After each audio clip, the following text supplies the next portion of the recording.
오늘 말씀은 출애굽기 20장 16절입니다. 20장 16절의 말씀. 우리 출애굽기 지금 계속 해나가고 있는데요. 특별히 하나님의 10가지 말씀 살펴보고 있습니다. 그 중에서 오늘은 9번째 말씀입니다. 같이 함께 읽겠습니다. 내 이웃에 대하여 거짓 증거하지 말라. 네, 오늘 이 9번째 말씀을 가지고 진리로 이웃을 사랑하라 라는 제목으로 함께 말씀을 나누겠습니다. 자, 출애굽기의 중심 주제가 뭐라 그랬죠?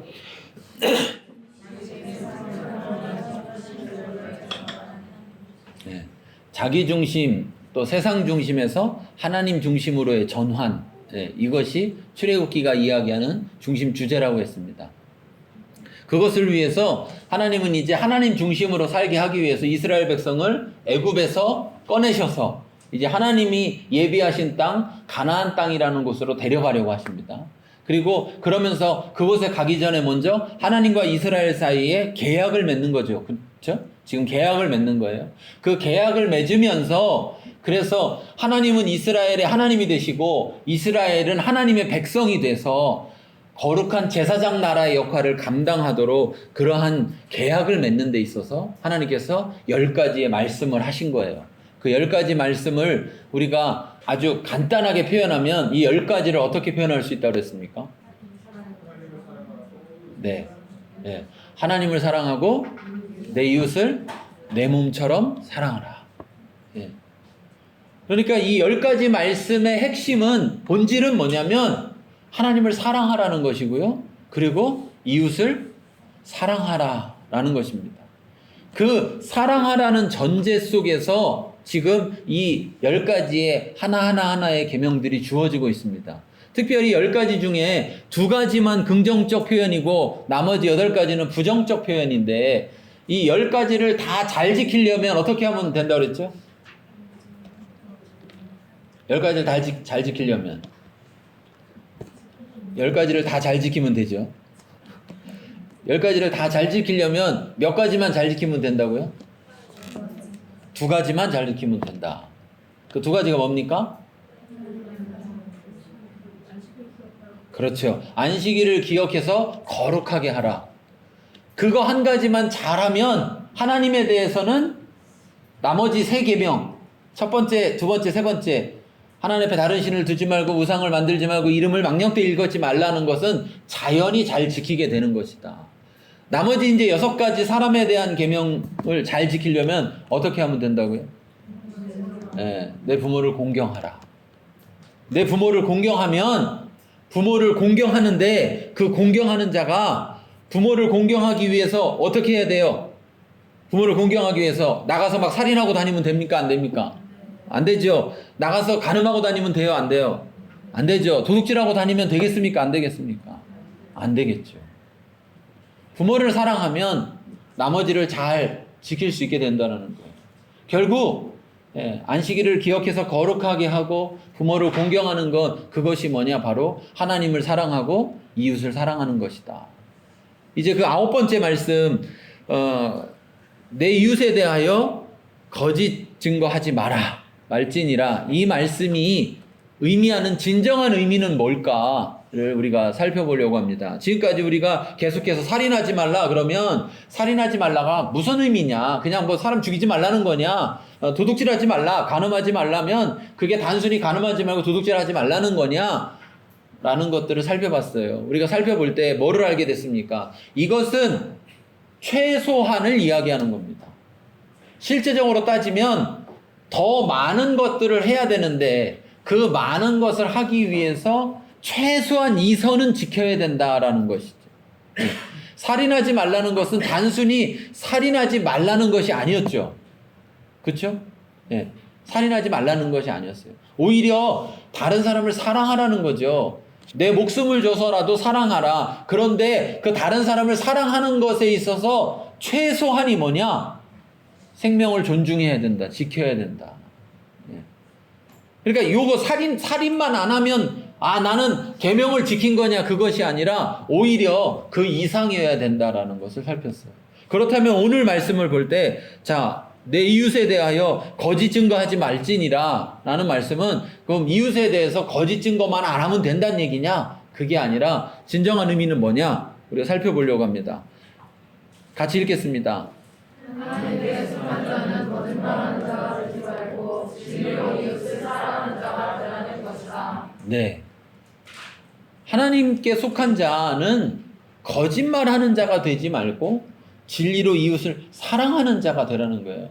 그러니까 이 말의 진정한 의미는 다른 사람을 사랑하되 진리를 가지고 사랑하라는 거죠. 그런데 그거의 최소한이 뭐냐? 거짓 증거하지 말라는 거예요. 거짓 증거하지 마라. 자, 그런데 오늘 이 말씀을요, 원문으로 직역을 해보면 이렇습니다. 원문으로 직역해보면, 지금 우리가 개역개정이나 개역에 있는 말씀이 조금, 이 원문의 말씀을 전체를 표현하기보다 부분적으로밖에 표현을 못하고 있어요. 여기 이제, 거짓 증거라고 할 때, 증거하지 마라 할 때, 이 증거라는 단어가 에드라는 단어인데, 이 에드라는 단어는 증거라는 말도 쓰지만 증인이라는 말로 많이 사용해요. 오히려 성경에서는 증인이라는 뜻으로 더 많이 사용되고 있습니다. 자, 그 다음에, 하지 말라. 이 표현은, 타네라는 단어인데, 이건 대답하다라는 단어입니다. 대답하다. 그래서 이걸 원문적으로 번역을 해보면 이렇게 번역할 수 있습니다. 내 이웃에 불리하게 거짓 증인으로 대답하지 마라. 내 이웃에 불리하게 거짓 증인으로서 대답하지 마라. 예. 그러니까 자, 증인으로 갔다가 거짓말을 하는 게 아니라 뭐 하러 가는 거예요? 거짓말을 하러 거짓 증인으로 가는 거예요. 그래서 대답하는 걸 말하는 거예요. 그렇게 하지 말라라는 거죠. 그러니까 이 말의 핵심은 거짓말이라는 행위 자체보다는 뭐에 더 두고 있는 거냐면 거짓 증인, 즉 거짓말하는 사람이라는 자기 정체성에 대해서 말하고 있는 겁니다. 네. 여러분 거짓말 하세요, 안 하세요? 거짓말. 애들 셋이 길을 가다가 돈을 주웠습니다. 네. 지폐가 한 장이야. 나눌 수가 없어요. 자, 친구들끼리 이랬습니다. 우리 거짓말을 제일 잘하는 사람한테 이 돈을 주자. 한 놈이 이렇게 말합니다. 우리 아버지가 바람 불어가지고 지리산이 넘어간다고 그거 받치러 지게대를 들고 나갔다. 그래서 네? 지게대로 이렇게 산이 넘어가는 걸 받쳐놓겠다고. 네? 그랬더니 옆에 있는 놈이 요즘 가뭄이 너무 심해서 우리 엄마가 논 20마지기, 20마지기면 몇 평이에요? 예? 한 마지가 200평이잖아요. 20마지기면 몇 평이에요? 4,000평이잖아요. 4,000평에 오줌 누러 가셨다. 예. 거짓말을 얼마나 뻥을 쳐서 잘하는지. 마지막도 거짓말을 했어요. 그런데 서로 우리가 도저히 이거를 가릴 수가 없다. 누구 거짓말이 더 센지. 우리 선생님한테 가서 가려달라고 하자. 선생님한테 갔어요. 선생님, 우리가 이렇게 돈을 주웠는데 이렇게 쭉 했더니 아니 이런 나쁜 놈의 새끼들 무슨 거짓말을 내기를 해. 그러면서 나는 평생 거짓말 한 적이 없어 이놈들아.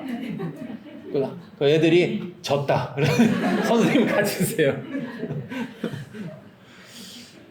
조사를 해봤더니요 8분마다 거짓말 한답니다. 사람이 하루 종일 8분에 한 번씩 거짓말을 한다. 8분에 한 번씩. 여러분 거짓말 해요, 안 해요? 네. 그러면 여러분은 어떤 사람이에요? 거짓말을 한 거로 끝이 아니라 거짓말하는 사람이라는. 자, 이게 차이가 있는데요. 이게 차이가 있는데 거짓말을 한 것과 거짓말하는 사람과는 전혀 다른 겁니다.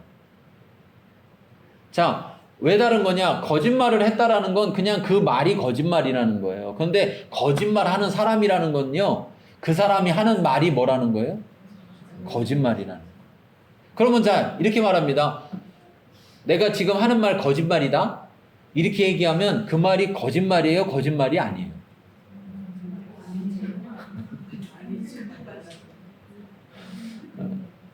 자기가 거짓말하는 사람이라면 그 사람이 하는 말이 모든 게 거짓말인데 또 모든 게 거짓말이 아닐 수가 있어요. 그런데 거짓말이 아닐 수 있다는 것 자체가 거짓말이에요, 사실은.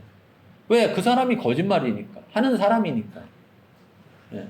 여러분이 자 거짓말 하는 사람입니까? 거짓말을 합니까? 이거 굉장히 중요해요. 성경은 우리에게 단순히 너 거짓말 하지 마라 이 정도 차원을 말하는 게 아니라 너 거짓말 하는 자가 되지 마라 이런 차원이에요. 이 말씀을 얼마나 그리스도인들이 잘 지켰는지요. 우리의 선배들은 얼마나 잘 지켰는지. 네로 황제가 로마에 신시가지가 있고 구시가지가 있는데요. 구시가지에 불을 질렀습니다. 그래서 구시가지가 다 불이 탔어요. 뭐 여러 가지 이유가 있다고 그래요. 어떤 한 가지 이유는 네로가 미쳐가지고 시를 써야 되는데 시상이 안 떠올라서 불을 질렀다고 그래요. 그 불을 지르고 불을 쳐다보니까 시상이 떠올랐답니다. 그래서 시를 썼다고 그래요. 뭐 여러 가지 이유가 있어요. 그랬는데 그래 놓고 나서 네로가 부하들을 불러다가 놓고 뭐라 그러냐면 저기 불을 붙인 게 누가 붙였냐면 그리스도인들이 불을 냈다. 저 방화범이 그리스도인이다. 그냥 가서 잡아와라 이렇게 얘기했습니다. 자, 그러니까 그 부하들이 뭐라고 했겠습니까? 왕한테 뭐라고 했을까요? 그리스도인을 어떻게 잡아옵니까? 이렇게 물었어요. 누가 그리스도인인지 알아요, 몰라요? 모르죠. 핍박을 받고 있던 시대인데 그리스도인이 누군지 모르잖아요. 어떻게 잡아옵니까? 그랬어요. 그랬더니 네로가 이렇게 얘기합니다. 동네에 가서 소리를 질러라. 뭐라고 하면 그리스도인 나와라 이렇게 소리를 질러라. 그러면 나오는 사람은 그리스도인이다 그랬어요. 그러니까 무슨 말이냐면요. 그리스도인 나와라 그랬더니 안에서 들은 그리스도인이 안 나가면 자기가 뭐 하는 거예요? 자긴 거짓하는 사람이에요. 그러니까 뭐 했어요? 나갔어요. 그래서 다 잡아왔어요.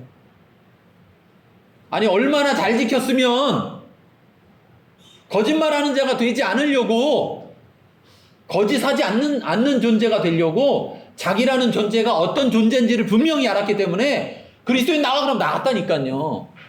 그래서 역사적으로 보면 그리스도인들이 도시에 살지 못하고 광야에 나가 살았어요. 근데 광야에 나갔더니 살 곳이 어디밖에 없냐면 무덤밖에 없는 거예요. 무덤밖에. 카타콤이라고. 그래서 그런 무덤에 살았는데 왜 거기 살았느냐면 도시에서 만나면 거짓말을 할 수가 없으니까. 예. 너 그리스도인이지 이렇게 하면 거짓말을 할 수가 없으니까요. 우리 아파트 단지 가서 광고를 합니다. 광고를. 예. 자, 그리스도인들은 다 아파트 광장으로 나와주세요. 그럼 몇 명 나올까요? 몇 명 나올까요? 그 말을 들은 그리스도인은 무슨 생각부터 할까요? 저 좋은 일일까? 나쁜 일일까?